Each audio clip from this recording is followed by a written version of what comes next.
आते हैं ब्रूटैलिटी पे, क्रूअल्टी पे, कौन सा राजा है जो किसी की टेरिटरी में जाता है और कहता है सर प्लीज मुझे अपनी टेरिटरी दे दीजिए? क्या हिंदू राजाओं ने किसी राजा की टेरिटरी में जाके उसकी टेरिटरी लेने के लिए लूटपाट नहीं मचाई? शिवाजी मुझे याद आते हैं, शिवाजी कर्नाटका में जब जो चिक्का राजा वुडेयार थे, अगेन हिंदू राजा, उनके खिलाफ जब कर्नाटक में उन्होंने अटैक किया श्रीरंगपट्टनम में, तो वो बाकायदा उनके बाखर में लिखा है कि आसपास की सारी जगहों को उन्होंने लूट लिया।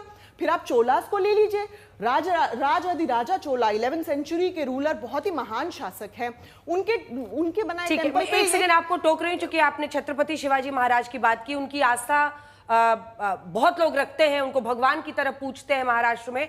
और मैं आपसे सिर्फ इतना कहूंगी कि कुछ भी ऐसा ना बोले जिससे किसी की भी भावनाओं को ठेस पहुंचे या उनका अपमान हो। छत्रपति शिवाजी महाराज और उनकी जो लेगेसी है उसको पूरा देश नतमस्तक होकर सलाम करता है। इसलिए मैं आपसे बस एक रिक्वेस्ट कर रही हूँ, कुछ भी ऐसा ना बोले ताकि लोगों की भावनाओं को ठेस पहुंचे। अपनी बात कंप्लीट कीजिए। नहीं, मैं बिल्कुल फैक्ट्स पे बात बोल रही हूँ। फैक्ट से अगर किसी को ठेस पहुंचती है तो it's a very unfortunate thing. मैं एक काउंटर क्वेश्चन आपसे कर रही हूँ कि आखिर आपकी क्या वजह है जिसकी वजह, एक सेकेंड, क्या वजह है जिसकी वजह से आप जो विदेशी यहां पर आक्रांता आए या अग्रेसर आया, वीजा वी जो यहां के राजा थे, उनमें आप कोई भी डिफरेंशिएशन करने को तैयार नहीं। मैं फिर से आपसे पूछ रही हूं, मेरा प्रश्न सिर्फ इतना है कि देखिए यहां पर भी राजा थे और सब अपना साम्राज्य फैलाने के लिए युद्ध लड़ते थे, लेकिन जब विदेशी यहां पर आकर आक्रमण करके यहां पर लोगों को स्लेव बना रहे थे या जजिया उनसे ले रहे थे, आप दोनों को एक तराजू पर कैसे रख सकते हैं? जी, सबसे पहली बात तो